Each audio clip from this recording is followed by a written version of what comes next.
Hello guys, आप सभी साथियों का स्वागत है आपके अपने यूट्यूब चैनल टॉपर्स इन पर। तो वो जो बोलते हैं ना कि जब समस्याएं आती हैं तो कई सारी तरफ से समस्याएं आती हैं, तो बिल्कुल जो है उसी समस्या के बीच में घिरते नजर आ रहे हैं हमारे अनाउंस डेलेट के साथी। अपडेट क्या है उसको भी हम लोग देखेंगे। फिलहाल के लिए आप सभी लोग को पता है कि अनाउंस डेलेट को प्राइमरी के लिए वैलिड नहीं माना गया है और रीजन ये दिया गया है कि इनका जो कोर्स है वो 18 महीने का है और जब तक जो है यहाँ पर गजट नहीं आता है, 18 महीने के कोर्स को इक्वल नहीं किया जाता है 2 साल के कोर्स के, तब तक ये लोग जो है इनवैलिड रहेंगे। उसके लिए गजट निकाला जाए और गजट के लो लेकर के जो छात्र हैं वो लगातार मेहनत कर रहे हैं, शिक्षा मंत्री से बात कर रहे हैं, गजट निकलवाने के लिए कोर्ट में केस करने की तैयारी कर रहे हैं। ये सब चीजें चल रही है, लेकिन फिलहाल इसी बीच जो है एक बहुत बड़ी अपडेट आई है, उस अपडेट को भी हम लोग देखेंगे। तो सबसे पहले तो आप लोग अगर चैनल पर नए हैं तो प्लीज आप सबसे पहले तो आप इस चैनल को सब्सक्राइब करें, जिससे आपको अनाउंस डेलेट से संबंधित सारी इंफॉर्मेशन आपको सही तरीके से मिलती रहे। चलिए स्टार्ट करते हैं वीडियो को।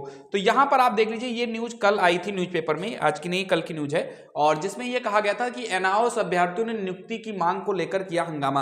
दरअसल ये मामला क्या है, आपने देखा होगा कि अभी हाल ही में जो बीपीएससी टीआरई का जो पेपर हुआ था, पहला वाला जो पेपर हुआ था पीआरटी वाला, उसमें सप्लीमेंट्री रिजल्ट जारी किया गया और सप्लीमेंट्री रिजल्ट में जो है बहुत सारे अनाउंस के जो साथी थे वो लोग भी जो है पास किए। लेकिन जब ये लोग काउंसलिंग कराने वहां पर पहुंचे तो इन लोगों का काउंसलिंग नहीं कराया गया। पहले तो काउंसलिंग करवा लिया गया, लेकिन बाद में फिर इनकी काउंसलिंग रोक ली गई और कहा गया कि नहीं, आप अनाउंस के हैं, आपको सुप्रीम कोर्ट ने बाहर किया, इसलिए अभी हम काउंसलिंग के बारे में नहीं अपडेट कर पाएंगे। तो फिलहाल पहले हम न्यूज को पढ़ लेते हैं, फिर हम आगे की तरफ बढ़ते हैं। इसमें लिखा है कि नियुक्ति की मांग को लेकर प्रथम चरण के पूरक परिणाम में से सफल अनाउंस अभ्यर्थियों ने गुरुवार को विकास भवन सचिवालय के सामने हंगामा किया। शिक्षा विभाग के दफ्तर के सामने एकत्र लगभग 100 अभ्यर्थियों का कहना था कि सोमवार को शिक्षा विभाग के आदेशानुसार समय पर वे काउंसलिंग के लिए अपने अपने स्थान पर उपस्थित हुए।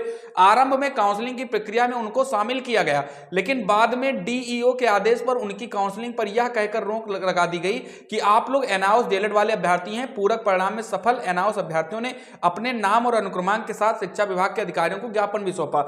मतलब आगे की वैकेंसी के लिए तो इनको रोका ही गया। जो पहले वैकेंसी चल रही थी वहां पर जो बच्चे सफल हो गए, वहां पर भी इनको यह कहकर रोक दिया गया कि आप अनाउंस डेलेट के कैंडिडेट हैं। मैं एक ही बात कहना चाहता हूं, सरकार से भी मैं एक ही बात पूछना चाहता हूं कि इसमें अनाउंस डेलेट छात्रों की क्या गलती है कि सरकार खुद अनाउंस का कोर्स करवाती है, बच्चों के पास इतनी काबिलियत है कि वो सीटेट पास करते हैं और सीटेट पास करने के बाद इतनी काबिलियत है कि वो नौकरी भी पा जाते हैं, उनका नाम भी आता है, वो सफल भी हो जाते हैं। जब वो काउंसलिंग करवाने जाते हैं तब कह दिया जाता है नहीं भाई, आप 2 साल का कोर्स नहीं कर रहे हैं। मतलब ये कहीं ना कहीं घोर अन्याय हो रहा है अनाउंस डेलेट वाले छात्रों के साथ, और इस पर कोई बात करने को भी तैयार नहीं है। यहां पर शिक्षा मंत्री से मिलने की कोशिश की गई, शिक्षा मंत्री से भी मुलाकात नहीं हो पाई, वो मिलना ही नहीं चाहते हैं बच्चों से। सीधी सी बात तो यही कि वो मिलना ही नहीं चाहते हैं। अब ऐसे में अनाउंस डेलेट को अगर कोई बचा सकता है तो वो सिर्फ गवर्नमेंट ही बचा सकती है। सरकार अगर चाहेगी तभी जो है यहां पर इसको लेकर गजट शामिल किया जा सकता है और इसको लेकर के सभी को एकजुट होना पड़ेगा। बहुत सारे साथी ऐसे हैं जो हाई कोर्ट में केस करने की तैयारी कर रहे हैं कि हाई कोर्ट में हम केस करेंगे और जब एनसीटी कटघरे में आएगी